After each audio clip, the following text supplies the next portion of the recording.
Hey guys, I just wanted to take a second to ask that if you gain any valuable insight from this episode, that you please share and leave a review.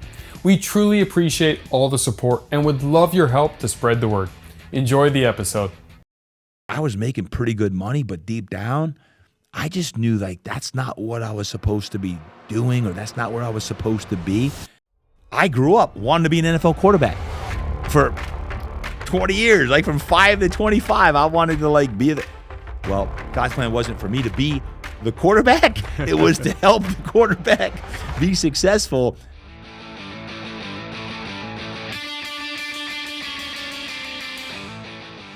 What can we do to get you to the next level? I don't care if it's an entrepreneur. What can we do mentally to put you in a position to say, I can do this, I'm going to do it. I've always been a believer in exercise and fitness and that, but when it comes to the entrepreneurism and really trying to impact a lot of people, I know how important that exercise, fitness, and nutrition plays. And if you're an athlete, we're going to do everything we can to dial in your movements and your mindset. Welcome to the show, Todd. Jeff, thank you. It's great to be here. Dude, it's so awesome to finally have you here. Man. I mean, I feel like our circles have been intersecting for so many years. I mean, we were just talking off air, but I grew up in Scripps Ranch, and wow. That's where Fitness Quest 10 opened, and not only did you steal my 7-Eleven, what do you say? Slurpees to burpees. Slurpees to burpees, but you also have trained a lot of my friends, and we know so many of the same people. Now your daughter goes to Scripps Ranch High School. Go Falcons! Yep. So it's just such a great honor to have you here. It's great to be here at the home office, the HQ, and obviously I've been a fan of Everbowl for a long time. Thank you. And then in learning more about you and who you're hanging with, a lot of similarities and commonalities around San Diego and that. So it's great to hear your background also. Well, thank you, and your message and the fact that I believe success in life is a 360-degree element, right? If you're not healthy, if you're not financially stable, if you don't have good relationships, if you don't have good personal connection with whatever faith or belief system you have, you're not really successful. You're just too focused in one area. And just hearing how you bring not only the fitness training, which you've done so well for so long, but the mindset to it, the belief system, the foundation, and all the areas that we're going to get into that is coming in 2024, it's no coincidence the level of success that you've created for yourself and through your clients over the years. And again, knowing Drew Brees, LaDainian Thomas, like some of the biggest, baddest athletes in the world. Yeah. What was it for you, young, once you had to stop playing football, that made you realize my impact is going to be through how I help all of these high achievers? It's a good question, Jeff. Honestly, when I think about that, it goes back to even when I was younger, when I was a kid. I'm the youngest of 8 kids. Eight kids. I have 5 sisters. Yeah, 5. 5 sisters and 2 brothers. But when I was 5, my mom and dad got divorced. And I grew up back in New Jersey, and it rocked me. But at the same time, when you're 5 to 10, very formative years, I just was a little tough kid that was fighting to go out and play sports and hopefully someday be successful. But I had some good mentors when I was younger in football, and I think that was a really important aspect of playing sports at a young age of giving me something internally and intrinsically that allowed me to ultimately make some key decisions when I was in my 20s. So it really was then, because having a Coach Wolf, a legendary football coach in Brick, New Jersey, and then having my father come back into my life when I was just about 10 years old, those were some really, really pivotal times, so that when I eventually went to college when I was 18, I went down to school in Virginia, a place called William and Mary. That was kind of the first time away from home, mom and dad, all my 7 brothers and sisters, that it was like a wake-up call. And when you ask, what allowed you to do that, I think growing up the way I grew up, not having much, I appreciated pretty much anything if I had food on the table. And my mom worked her tail off, like really worked her tail off. I say it because I just saw my mom 2 days ago. She's 90. She's still living. And it's cool because moms are special. My dad died when I was 20. And that was the first kind of major adversity I had. Like man, Pops, that was my guy. Mm-hmm. And when you think about anyone listening in, that when you think about who's the one person you don't want taken from you at that point in my life, it was my dad. He was my biggest cheerleader, my biggest fan, my mentor. He gave me a lot of guidance and wisdom. Next thing you know, I'm 20. I'm battling for a starting football quarterback job, and that, all of a sudden, life turns upside down. Unexpectedly? Oh yeah, heart attack. So, you know, it's that time. I'm like, man. And my oldest son now is 20, and I'm like, man, that's how old I was when my dad passed. So, when it comes to health and fitness, I take it really serious because I know that it's something that's not guaranteed, and it's the ultimate neutralizer. Right. Money can't buy you health. 100%. Steve Jobs learned that. Yeah. I mean, no matter how much wealth you've created, you can't buy health. Can't do it. And I've lived that. I never grew up wanting to be a coach or a trainer or a gym owner or anything like that. And then I fortuitously in my 20s, through a lot of different left turns and right turns and everything else, ended up in the field of coaching and fitness and health. And while I have a couple different roles that I play, you know, the last 20 years or so have primarily been in the health and fitness and coaching space. And what was it that actually got you there? Like, what was that moment when you were like, you know what? I never thought of this, but this is kind of what I'm leaning into. Yeah. It really was an injury. It really was, because I was 25. I just got done playing. Well, I was playing professional football as a quarterback overseas. I was in Europe, and I suffered a serious back injury. And when the doctor in France said, does he have a back problem? Does he have 3 herniated discs and spinal stenosis and degenerative back disease? Football career over. I'd already had my degree in kines and had some certifications, but my goal and dream in life was I wanted to be an NFL quarterback. That's what I wanted to do. And I was 25 and I was loving life, and I was like, this is the circuitous route to it. But that's what I was doing. And when I got hurt over there, that was the door slams closed. And I went down a 5-year journey of really healing my back pain and going and living in 13 different cities over a few years to heal my back without having surgery. And what I realized looking back, right, hindsight's 2020, is all my 20s were about was learning. I was learning from different gurus and healers and strength and conditioning coaches and doctors and physiatrists and physical therapists and energy healers. Because when you're in back pain, you'll do anything to get out of back pain. And I did everything. And I was fortunate that I didn't ever have surgery. But I ultimately ended up on the West Coast, being from the East Coast. I ended up in L.A. I was working for a guy named Michael King. Michael King at the time, he produced Oprah Winfrey, Wheel of Fortune, and Jeopardy. I'm training Michael and living in Malibu, and I'm like, man, how did I get to Malibu, California? I'm a Jersey guy, and now football's done. I'm training these Hollywood people, and on the outside world, life was good. My buddies were living; they're working Wall Street, making big money, and I'm like out in Hollywood as a trainer, right? Like doing this stuff. But I don't know if you've ever been there, Jeff, in your life. I was making pretty good money, but deep down, I just knew like that's not what I was supposed to be doing, or that's not where I was supposed to be. And I left LA, I moved to San Diego, and I moved to San Diego because my car, my beat up old Volvo, would have never made it back east. So I was like, I'll go to grad school. And on day one, I met my future wife in grad school. And upon graduation from grad school, I was just 29 years old. I had an opportunity to go back to LA to be a full-time strength and conditioning coach, tenure track at a university, college. And I turned it down because of my girlfriend, future wife. She got offered a job as a teacher at a college here in San Diego. So I made that decision, and for 3-4 months, I was pretty lonely. Like, man, I could have a career job, and I don't know what I'm going to do. Let me open a gym, right? So that was really the impetus of this winding road of, hey, let me try this gym thing, and I'm going to open up a personal training studio where I can combine massage therapy, which was a big part of my healing, doing all this Rolfing and structural integration, Zen body therapy, along with all my training that I was doing. It was year 2000. That's when I opened my gym, year 2000, January 2000, and I did. I opened it with no clients, no money, no business plan. Hey, let me open a gym. A little different today of doing that, but that was the dream. And I look back at my 20s, it's like it was all about learning And I lost my dad at 20. I got hurt at 25, and all these different aspects happened. But looking back, man, what some fond years they were that really were the impetus and groundwork to allow me to do for the next 20 plus years of some of the work that I did at Fitness Quest 10, my gym. And that was the start of it all.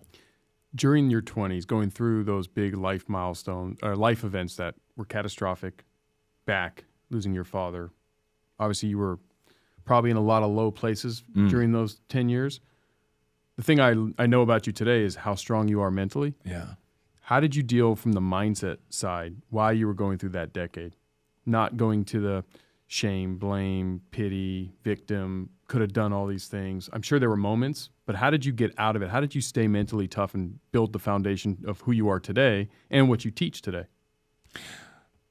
I think part of it was coming through sport. I was always an athlete, and having great coaches when I was younger with football, basketball, baseball, all these things I think helped formulate that mindset of, the best is yet to come, the best is yet to come. That being said, I certainly wasn't the most positive and optimistic person after my dad died or that, but I always intrinsically felt very, and humbly speaking, that there was something special I needed to do and create. And I've always been a man of faith. I grew up Catholic, but then I went to school in the South, and I just continue to hone in on my faith and faith and faith.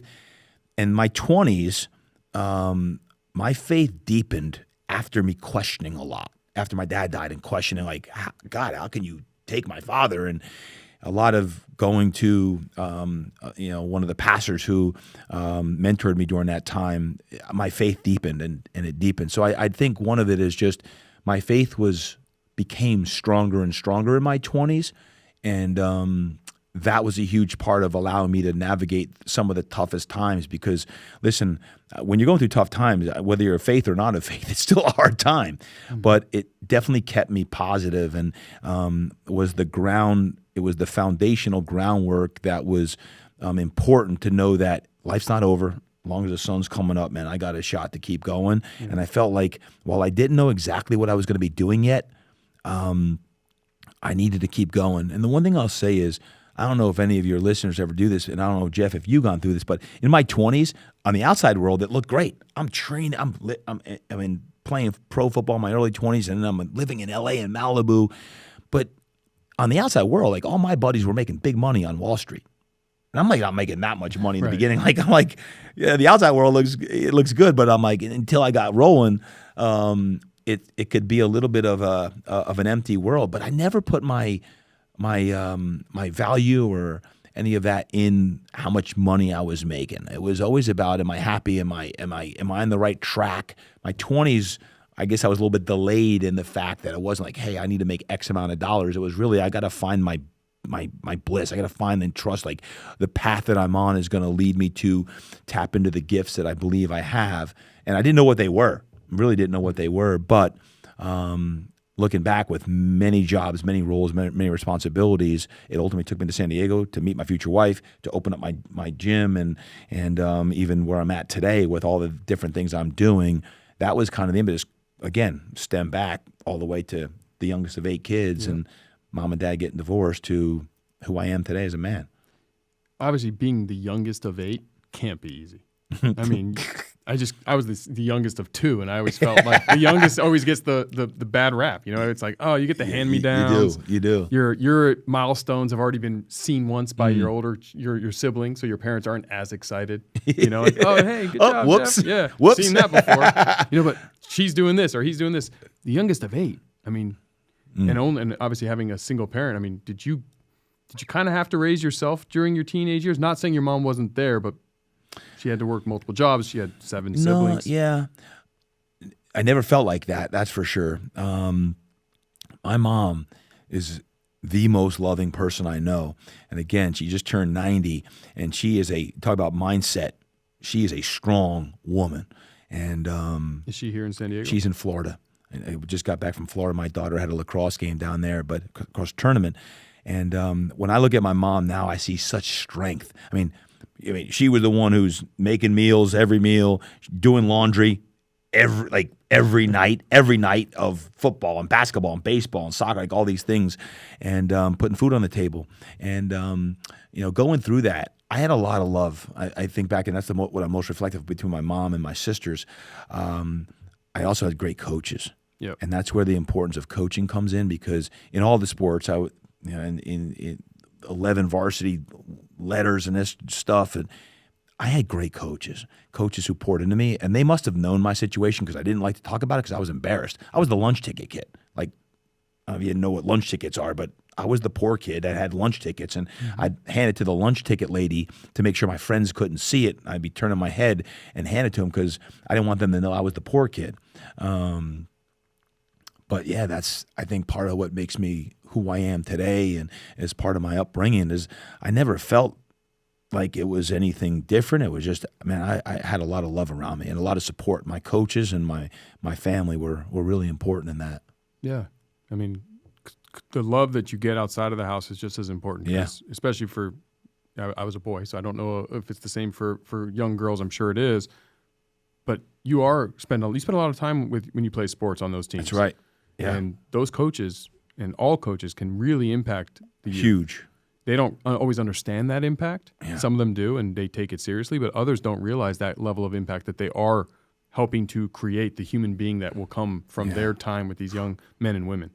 It's unbelievable. And I think that's part of the reason why, as a coach now, earlier even this year, I was doing some soul searching on, if you had to define yourself in one word, like what's your divine uniqueness? What's your divine uniqueness?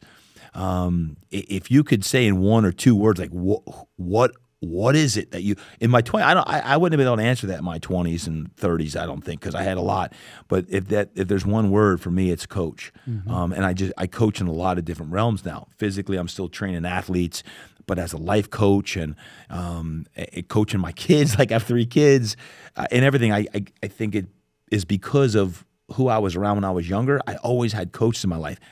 To this day, I still have coaches in my life, between business coaches, spiritual coaches and mentors, life coach. Coaching is just part of my DNA, and it's because of the number of great coaches I had in my life growing up, and the role they played, from Coach Wolf picking me up in 8th grade and bringing me to practices, to bringing me to FCA huddles, to hopefully help grow my faith at a young age, all the way up into success in high school and college. I always had good coaches around me, and I'm fortunate for that.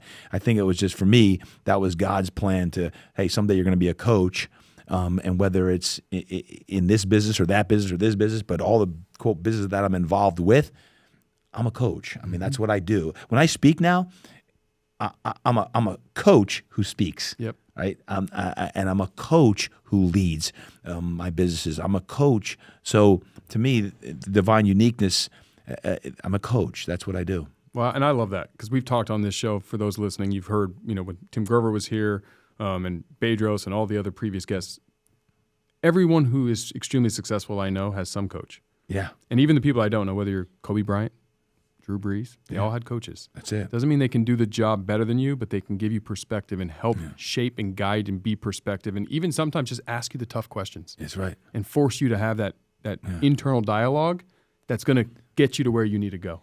That's why I kind of laugh sometimes now, looking back, always 2020 again, right, is I grew up wanting to be an NFL quarterback for 20 years, like from 5 to 25. I wanted to be with Drew, I've been coaching him now for 21 years. Mm-hmm. 21 years. And in coaching him on, the physical side, the mental side, all those different aspects of his career, it's just funny, like, God's plan wasn't for me to be the quarterback. It was to help the quarterback be successful physically, mentally, stay involved in all those things. And it's funny sometimes when you think you have life all figured out, and you look back, it's always 2020. But when you're trying to figure it out and navigate it, I was like, okay, I got it. I'm supposed to coach these athletes to be the best they can be on and off the field in all aspects, hold them accountable to what that is. And I think that's one of the things I really, really cherish. As an entrepreneur, I know how meaningful it is to invest in the people and causes that are close to me. And on GoFundMe, it's easy, safe, and powerful to do just that. Whether you're supporting a family member, a friend, local business, or charity. And whenever you make a donation, you're protected by the GoFundMe Giving Guarantee. Visit GoFundMe.com today to help make a positive difference in your community.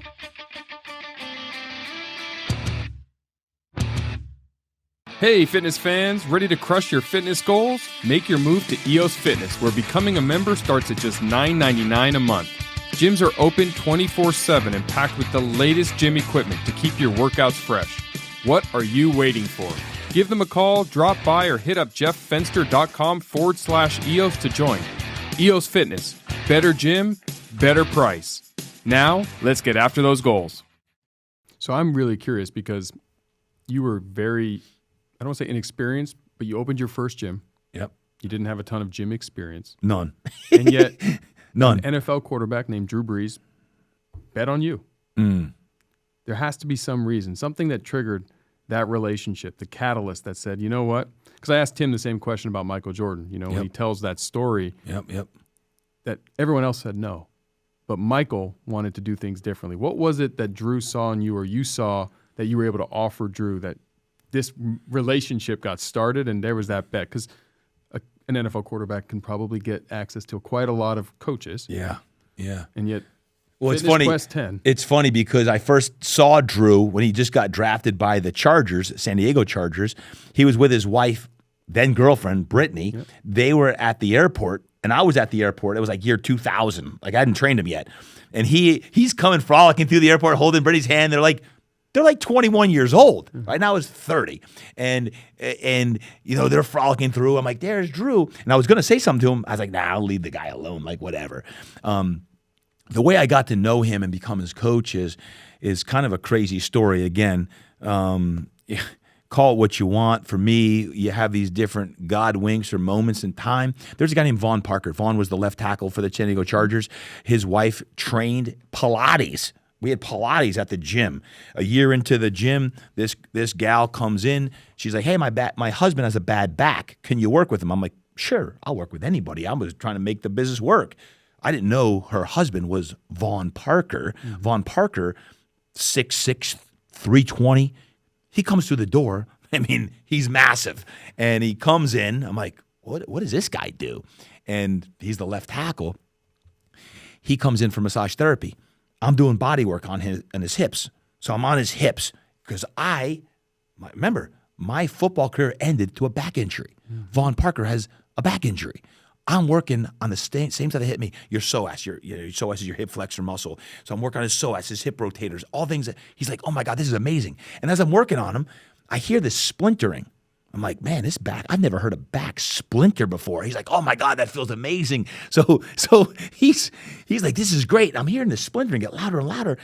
Next thing I know, the massage table broke in half. Vaughn Parker's on the ground.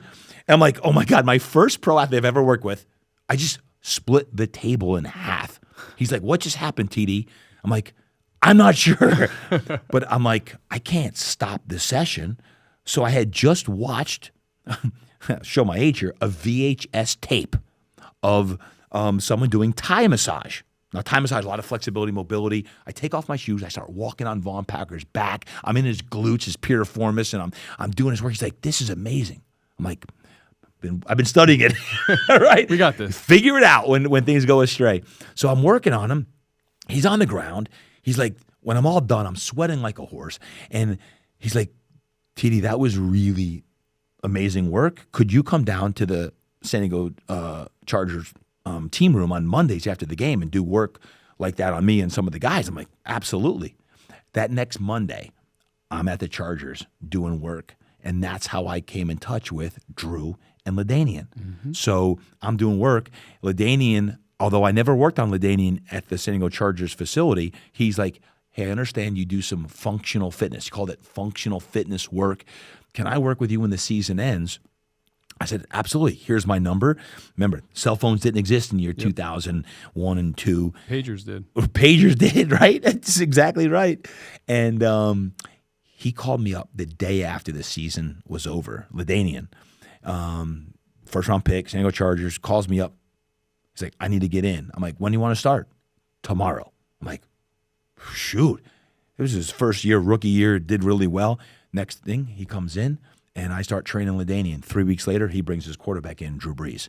That was the start. And like, how did that happen? Because as a quarterback myself, my whole career, it's all in the core. 60% of your power is generated from your trunk. So I'm like, I'm going to go on this cat's trunk. I want to see where he's at. So I'm doing this core work, and he's like weak.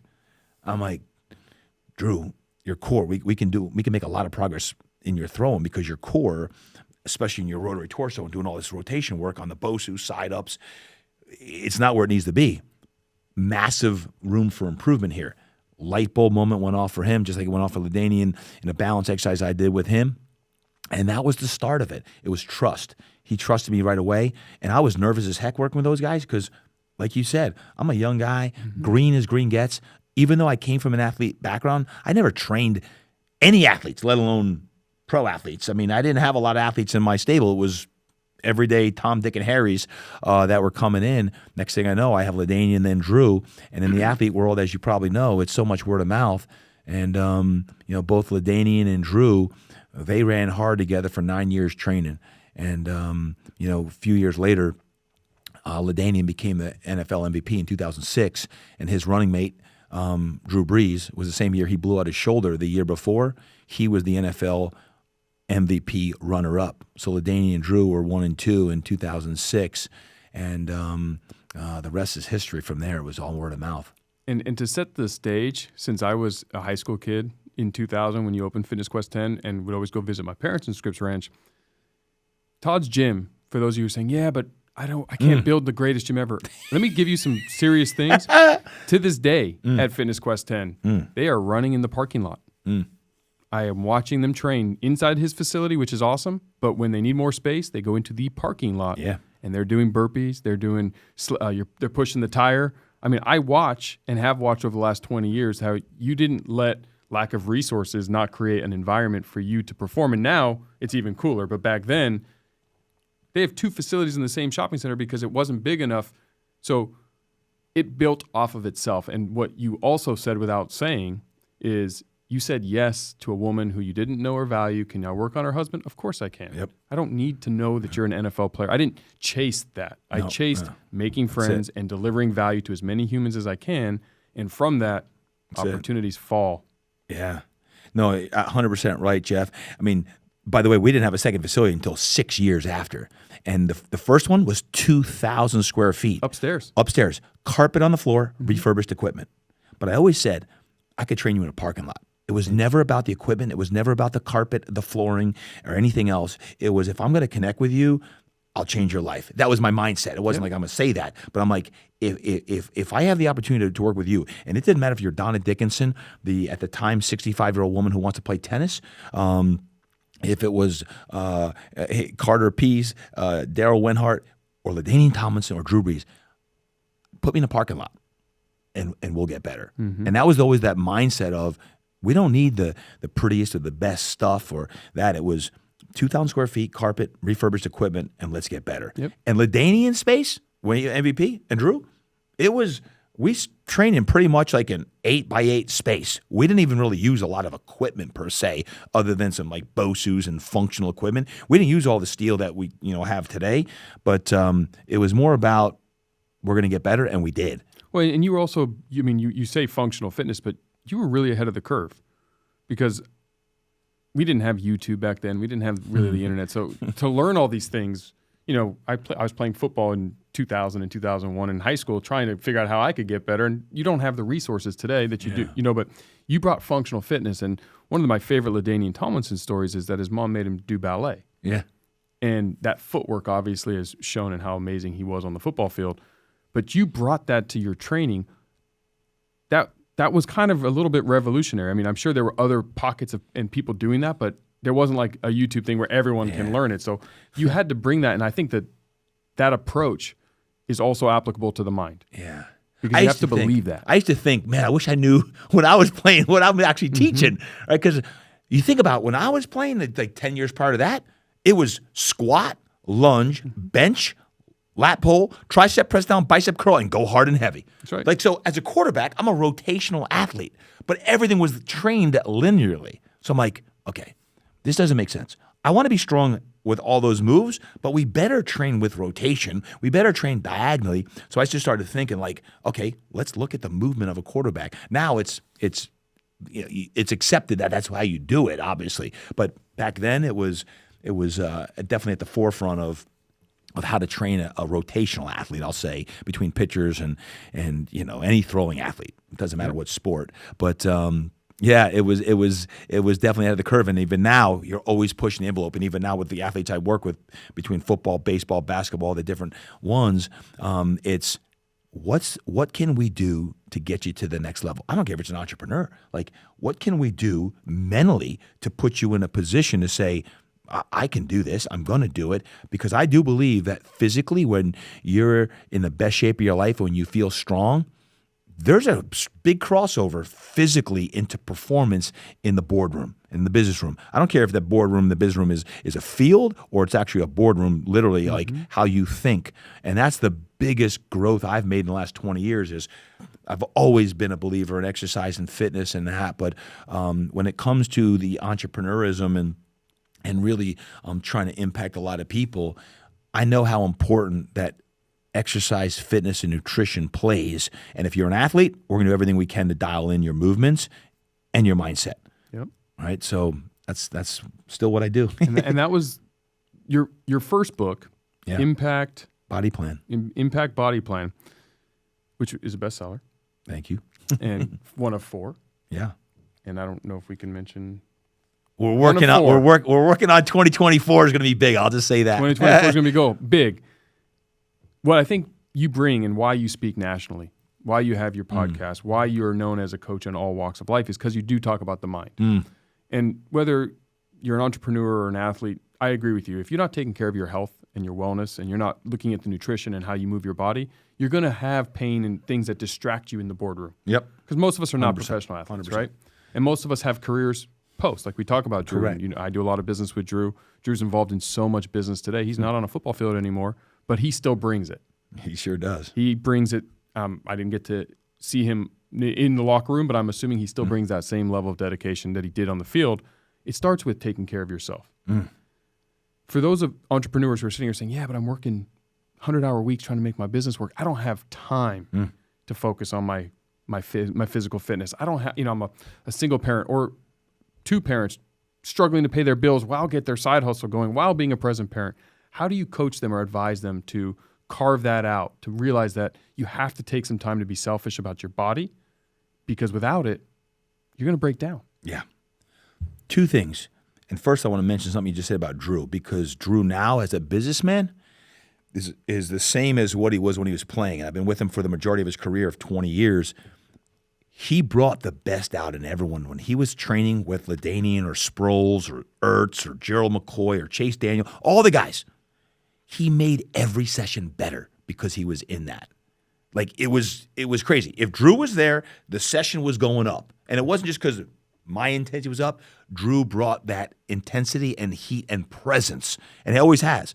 Why is that important? Because in the business world, when you go to your desk or you go to the boardroom and you do your work, are you making people around you better? Because the other athletes would say, man, that was a great workout. Yeah, because the people you're around and who you're training with or you're working with, it's really important, those 3, 4, 5, 8 people that you're surrounding yourself with. So when I talk about iron sharpens iron, man, who are you hanging out with? This is a really important aspect, and Drew epitomized that, right? So that was the first thing. The second aspect, to answer your question specifically, is I don't care if you're working 50 hours a week or 100 hours a week or more. You got to make sure that you are dialed in with your physical conditioning. I'll say that to anybody, and I've worked with billionaires, and I've worked with the most successful people on the planet. It doesn't matter if you don't have your health, you have nothing. And I say this, if he or she who has their health has 1,000 dreams, he or she who does not has 1. And I've been with people on their deathbed. I've been with people who have just been diagnosed with diseases that are going to die, and they're going to die. And I've been with people who've turned their life around, their health and fitness, along with the athletes who are playing because they either love the game or because they can make good money at it. But it comes down to your physical health. if you don't have that, you got nothing. And I know firsthand. That because I've been where I've had my health. I've been where I haven't had my health. And I've always preached the fact that you got to make sure you prioritize your physical health and your inner self. If you got your physical health and your inner self, those are the two spokes of my 10 forms of wealth. Wealth not meaning money, but wealth meaning harmony of your entire existence. But if you have your physical health and your inner self, the first two of the 10 forms of wealth, man, that's everything. So what I would say to that person is, you can't afford not to prioritize. Matter of fact, what I'll say is this: do it first thing in the morning. Mm-hmm. I'm not a morning person. Okay, do it first thing in the morning. Because Pastor Jeremiah, not an athlete, he's 82 years old. He's one of the clients I work with now. And Jeff, when I say this guy inspires me more than most any other human being, he's 82, just came out with his best-selling book, hundreds of thousands of copies already sold. He comes in at the worst time of the day for him because he's like, I need to prove to myself that I can still get through this and prioritize my health because I need to be at the pulpit preaching and I need to be on fire at 82 years old. Guy's been going 50 years. I'm like, I just talked to them on the way up here. Guy's like, I feel like I got to step my game up because he's 82. He's like, don't forget what I'm telling you when I'm 75, Todd. Don't forget when you're 75 what I'm telling you right now. I'm like, gosh, who you hang out with is everything. And your physical health, if you don't have that and you lose it, none of it matters because all of a sudden now, mentally, physically, you can't be the husband, spouse that you want to be. You can't be the parent you want to be. Your mind is full of garbage and you got stinking thinking going on. Man, to me, whatever that means. I've had 2 knee replacements. I've had injuries throughout the wazoo. Find a way to move. Your knees are hurt, work your upper body. Your body's hurt, work your lower body. Mm-hmm. You got to go out for a crawl, go out for a crawl. And I've been there too. Find a way to move your body to get your mind right because your body and your mind work together. And if you want to change your physiological state and your psychological state, you want to change your psychological state, change your physiological state. So if you want to change your psychological state, change your physiological state because when you change your physiological state, you're going to change your psychological state. All because whether it's walking, jogging, running, lifting, all these things are crucial. You have to prioritize it. And it doesn't need to be 2 hours a day. It could be literally 30 minutes a day, and you can change your life. I agree. And I also want to add, for especially the entrepreneurs struggling with time management and struggling with the fact that they're not seeing progress where they need it in their professional world. Yep. By winning the day with those micro goals. So I believe in Kaizen, and we were talking off air, and you mentioned win the day, and I believe the idea of 1% better, Kaizen, and win stacking. By doing that workout, by making sure that you prioritize, you will start to see progress faster than maybe you will in your business. But that will get you the momentum to keep moving. And you'll start to see those wins that don't derail you when you're feeling like nothing is happening. You'll notice those physiological and psychological improvements and changes. Yeah. And that's something that I've learned through the years is I used to try to really manage my time better. Now, to me, I love the energy management system. I really try to manage my energy. When do I need to be on energy-wise? Like when do I have to be on, whether it be a podcast, Jeff, with yourself, or I'm going and doing a talk where my energy's got to be on point. It might be a 2, 3, 4 hour window of time a day where my energy's got to be on fire. And the other time, it might be down a little bit where I can do more focused work on it, but it's all about energy management, knowing, hey, if I've got 8 hours a day or 6 hours a day or 10 hours a day, when can I produce the highest levels of energy when I can output? So the way I structure my day now, I share it in my Get Your Mind Right book, chapter 3. I talk about how you structure your day and you put your highest energetic tasks earlier in the day when you have when you have your highest level like I do. I work out and then everything's output in the morning. From 9 to 1 is output. We're doing this right now. It's in the morning. Highest output. I don't do podcasts, my own, late in the day when my energy is starting to slow down and tank. So how do you do that? Well, then you look at your energy management and your tasks and you do your things later in the day that aren't maybe as meaningful. Emails. Hate emails. Emails, like, do them later in the day. I don't need to have it all day. Or like, how do you protect your energy and time to do those things that are going to help move the needle and make an impact in the world? So you keep saying the word impact. It's on your shirt. Yeah. What does that mean to you?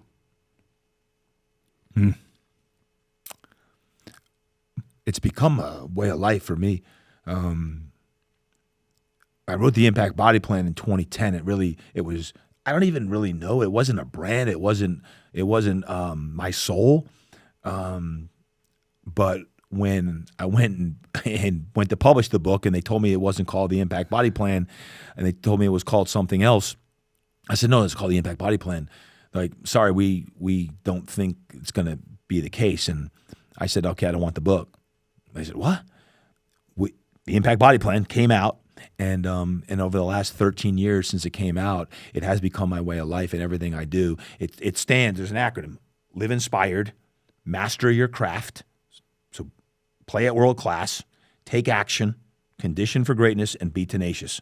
Live inspired. In everything you do, how do you live inspired? How do you have big dreams? How do you go for what you want to do? And how do you really take your divine uniqueness along with all your gifts that you've been ordained with and live that? Master your craft is, I talk to Drew about this all the time, like, how do you become great at what you do? They used to have the 10,000 hour rule, right, or the 10-year rule. Now it's like, hey, every day, how do you master your craft? How do you work on the tasks that are going to be most important to move that needle? The P is play at world class. That's the mindset. Play at world class is a mindset. People listening to the show didn't listen to the show because they want to play at an average level. They believe there's something inside of them that I'm going to be special. I am special. I need a nugget or two. Play at world class is when you show up with everything you got, even when you don't feel like it, even when you're tired. How do you go into the habits that are necessary to help you set yourself up for success in 3 months, 6 months, 3 years, whatever that may be? Take action is, everyone wants to, I want to be healthy. I want to be fit. I want to be a millionaire. Action is take action. Don't just say it. Take action on it. Put yourself in circles around you that are really going to help you get you to where you want to go. And then condition for greatness, man. Condition for greatness. And I'm getting emotional with this because it's my soul. But condition for greatness isn't just physical. It's the physical, mental, emotional, and spiritual. How do you condition yourself on all levels on a consistent daily basis so that physically and energetically, like, you and your faith walk, everything that you're doing, you're in line with who you truly are, and then you can show up as the man or woman that you're designed to be.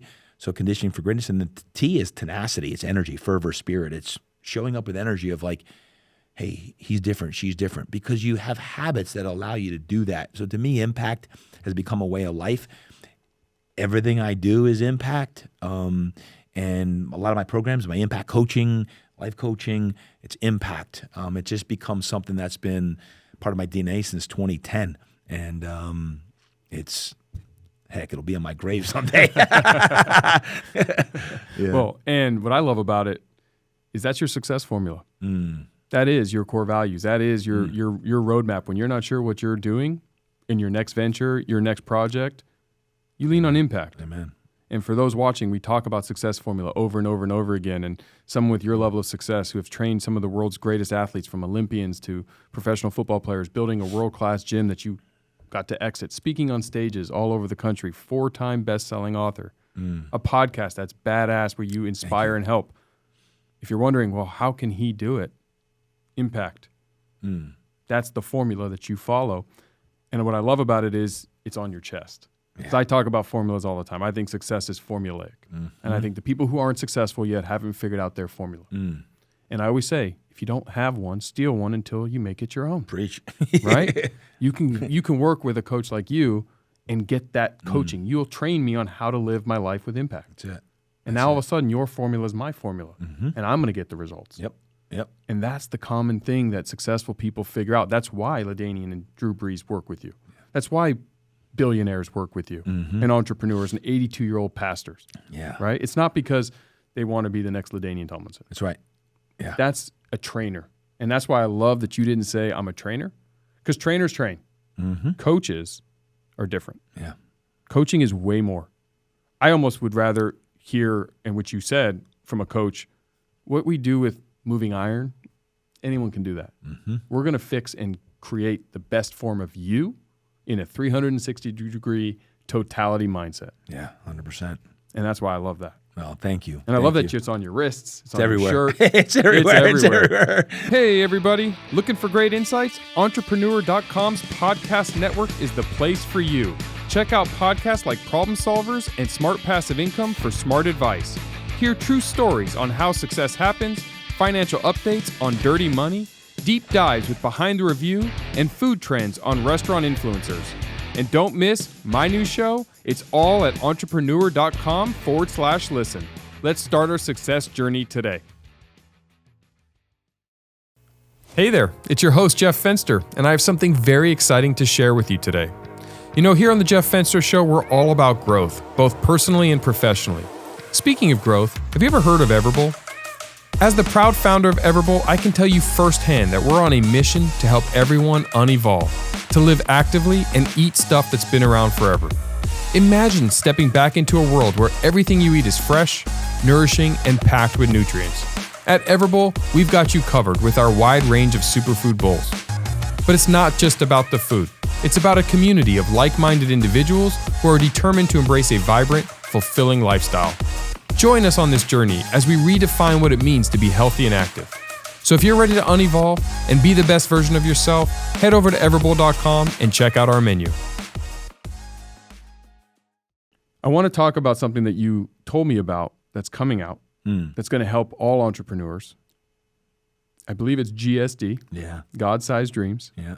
I said it right? Yeah, God-Sized Dreams Planner. And I don't want to misspeak about it. So would you tell our audience about it? Because it's something that you guys can buy right now. And you can implement in 2024 and make 2024 your best year. So if you're sitting there, there's one in there. Yeah. A, action. Yep. I say take immediate decisive action is one of my core values. So right now you can take action and get involved. Can you explain to them kind of what your purpose is with GSD, what they're going to get from it, and how they can use it in 24? Sure. Thank you for asking and sharing that. We had a discussion prior to what I'm working on, and that was one of the things I've been putting my heart and soul into the last few months. The last several years, I've taken over 15 years of what you say formulaic reverse engineering success into what do you want out of life, what do you want out of the year, and reverse engineering it all the way down. And I've created these systems that I use personally and those whom I coach. I used to just share it with those who I coach, and then 3 years ago I started sharing it with my God-Sized Dreams Planner. And what it really is there's different aspects. And besides just a planner, which of course it has, your 2024 calendar and all those things, your to-do list in there, really it's the coaching inside of it. And the first and most important thing right now is the annual strategic plan, your annual strategic plan. And in that plan, there are the most important questions you'll ever ask yourself about life and yourself and your relationships and your business. And of course, all the way down into who the heck you are.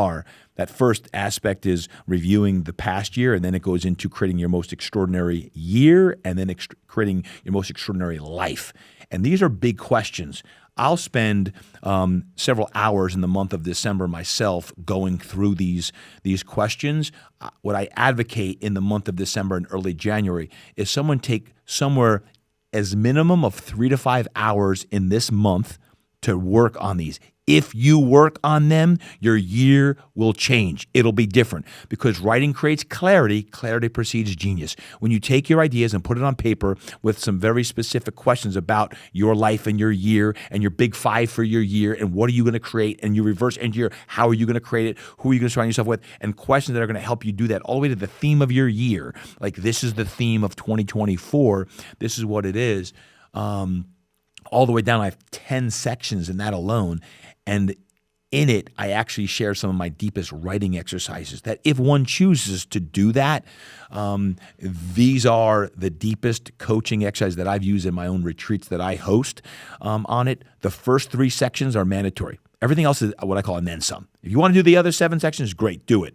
It's awesome. But the first 3, if you want to change your life, do the first 3 sections, and your life in 2024 and beyond will be different. And then everything else, they're all my systems. My 10 forms of wealth every month. The first of the month, you do your 10 forms of wealth. I mentioned like the physical health and the inner self. There's 10 forms of wealth. Do that. It takes 2 minutes, and then you're 3 and 30. 3 goals in each of the 10 areas over the next 30 days. So on the first of the month, if you do this on January 1st, if you do your 10 forms of wealth in 3 and 30, you've got goals in each of the 10 areas of the 10 forms of wealth. Oh, Todd, I want more balance in my life. Balance is a myth. It ain't going to happen. But if you have your 10 forms of wealth in 3 and 30, and you're like, I'm going to focus on writing the book or I want to change my financial world, and I have 3 goals this month, the next 30 days, to do these goals. And you just focus on that. I promise you, your life will look different in 30 days. All the way down into what I do, your W lags, your wins, losses, aha moments from the past week, your goals for this upcoming week. So every Sunday for 15 minutes, that's my system that I use to review and then prepare for this upcoming week into my daily 5. Today, what are the 5 things that I'm going to do today to make sure I have a winning day? Because if I have a winning day, I have a winning week, I have a winning week, I have a winning month, winning quarter, winning year, winning decades, winning life. So it's all reverse engineered. The whole thing is right there, and that's my God-Sized Dreams Planner 2024. And I got to tell you, I'm really fired up because I've been working my tail off on it, my own personal one, let alone getting it all ready to go out. And now that it's out, it's going to change some lives, and it fires me up. And I want to reiterate, if you don't take action, you don't follow a plan like this, you don't have your own formula, you're not willing to put in the work, a year from now, when you're complaining about the results you didn't get, it's this work that you didn't do which didn't get you those results. And as many successful people as I know, they all have a plan. And so if you don't have one, this kind of a planner can be that impetus. It can be the starting point. I assure you, every time I'm with Drew, he has a pen and paper. Yeah. He writes everything down. Totally does. Like it's 2000 still. Yeah. He's not listening. He's not just recording it. He is literally writing it down. I'm excited to get access to this GSD planner. 100%. I'm going to use it because I want better results. Even though I have clear success formula for me, I don't get down to that level of granularity all the time, which means there are days I'm not winning. Yeah. And it's win stacking. If I don't win today, that's it. I got to do more tomorrow to catch up. That's it. And if you take your GSD planner and then you were to share it with your spouse, your significant other, now all of a sudden you have some accountability, or your coach, like those who I coach, I say, share your big 5 for the year and let me hold you accountable to your big 5. Because everything else has got to go. We got to get rid of some stuff to focus on. Here are the big 5. What are the big 5 things you're going to do to change your life? And it's not always about business. It might be about a relationship, and you want to repair a relationship or make it better, good, or your personal health. Like maybe your physical health is one of them. Big 5 for the year, let me hold you accountable. If you have a coach or you have a significant other to help you with that, now you not only wrote it, now you're actually sharing it. Game changer. Game changer. And my goal with this show is to make every single person successful, because I think success can be had by everybody. Agreed. And I know one of your goals is 10 million lives? It was. It was 10 million. Okay. And then the pandemic hit, and I went through my own back injury again, and then it expanded. So it was 10, and I 10x'd it. Yep. I love that. I 10x'd it. And through the GSD, we're going to help. That's exactly why right now, as I'm doing my own, I've been fired up since mid-November, Jeff. There's some things that are happening because of my own sitting down and saying, hey, the last 3 years of going through this and navigating and using my own, my Get Your Mind Right came out in the middle of the pandemic, and going through my own, stuff led me to, what? I thought it was 10 million. It was always 10 million. And now it's to the point of I'm going way beyond just those who I coach in my mastermind group or in my gym setting, and we're gonna 10x that. That's amazing. That fired me up. I gotta set bigger goals.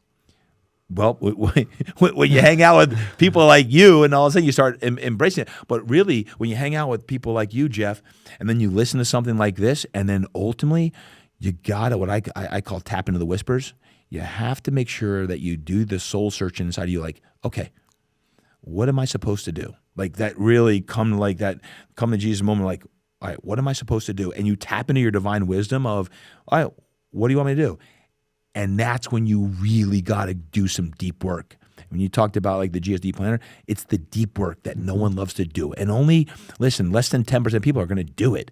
But when you do that work, it's transformative to actually do the work. And when you do the work, all of a sudden, where it was, quote, 10 million people, now all of a sudden it catches on like wildfire, and we're changing lives through fitness, through life coaching, and through the different programs we're offering, because it's all about becoming the best you can be. My whole saying is live a life worth telling a story about. What's your story? Live a life worth telling a story about. What's your story? Whatever your story is, everyone's got a story, right? You heard my story today, but everyone listening in has their own unique story, and it's all special. How do you let the world know who your story is, and how do you create more impact with that story? To me, that's what is going to allow us to literally positively impact 100 million people with positivity. Because if there's ever a time that the world needs more positivity, energy, enthusiasm, optimism, impact, it's now. That's right. And that's why I'm fired up, because 2024, we're going to have some pretty big things coming out in 2024 that are going to, the GSD is the kind of the foundational aspect. You sit down, you do the work, 5-10 hours ideally.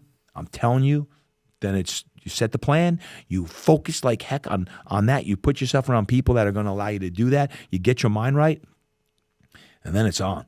And you do the work. And next thing, how did she come to my life? How did he come in my life? People just start all of a sudden, wait, how did that happen? Well, it's what I was just talking to Pastor Jeremiah about. And by the way, Pastor J, Dr. Jeremiah, is one of the most famous pastors in the world. He's got millions of followers.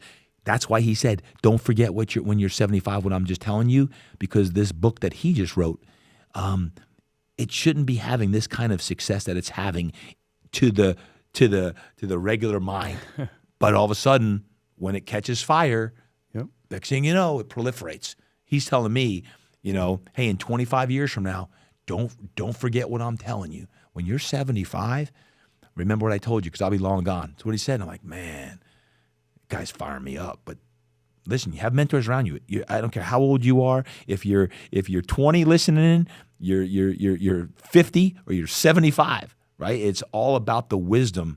And Jeff, I know what you're doing is you're reaching a lot of people and doing so many great things. So, heck, between your mission and my mission, we got 100 million, 100 million people, billion people, billion people. I mean, listen, success is there for you, and it's about taking that action. So, if you're going to do one thing from listening to this episode, get the GSD planner, take the time and do it, do the work. You can decide in a year from now if it was worth it or not. But we're talking 5 hours is what Todd said. 3 to 5 hours of interpersonal work can set you up for the best year of your life. Yeah. So I get to meet a lot of you when I'm speaking, and I see you guys around, and a lot of the questions are, how do I? How do I? This is how. Yeah. This is what successful people do. They have clarity, they plan, they know where they're going, they have a path to get there, they hold themselves accountable, and they follow some formula like impact to do it. So if you don't have your own model, start with impact, start with GSD. And I mean, we're talking to one of the world's best coaches right now. I'm not a coach. This is a coach. He knows how to do this. He does it with some of the best. Some of my friends who have achieved the highest level of success swear by Todd and his coaching, TD style, impact. So, Todd, thank you for coming and spending this time with our audience. Jeff, thank you, man. And you asked me, how did LaDainian and Drew and these guys all come in? I think part of it is the fitness side, because they saw the workouts were challenging and hard. But the other thing is what you just said. Regardless of what you do for a living, it's who you are. It's how you treat people and how you address the whole comprehensive total person being, right? And as how good of a listener are you? Are you tapped in? Or are you looking at the phone?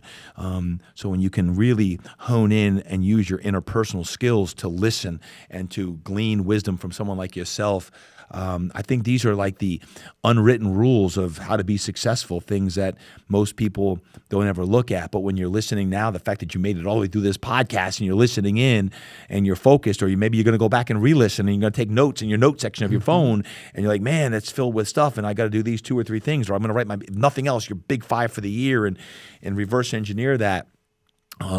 That's exactly what it's all about, and I think you're spot on with those who you're talking to in your audience. It's physically you got to stay strong. When I say train hard, eat right, live inspired, if nothing else for your New Year's resolutions, make sure you're exercising your training, because that'll trigger your brain to get your mind right, and between your body and your mind, that's going to allow you to really stay inspired. So thank you for everything today. Well, thank you, and you say iron sharpens iron, but I believe like attracts like. Yep. And so if you're not mentally ready to be the best version of yourself, and a LaDainian Tomlinson in your own way of life, work, whatever it is that you're doing, walks in, and you're not there, they're not going to be inspired to want to work with you. True. So you've got to make sure that you are the best version of you, because the highest performing people want to be around other high performers, and all of you can be high performers. Every single person can be extraordinary. You just got to find that extra stuff and add it to your day-to-day, and you get extraordinary results. get the GSD planner, and let's have the best 2024. And we can all know it started from Coach TD. Man, I appreciate it. Yeah, thank you. And the one thing with that planner, people can just go to my website, ToddDurkin.com, get it right there. It'll be in the notes below, or wherever show notes, wherever you're watching this. But yes, go to Todd's website. You can get access to it, and I want to hear about it. So send me a message. I want to know. I want you to also let me be part of your accountability plan. To that. I want to know those big 5 goals. There you go. Thank you so much for listening. If you're looking to level up your relationship capital game, then take a minute and text the word Jeff to 33777 for a free copy of my Network to Millions playbook. The link will also be provided in the show notes below. See you guys next time.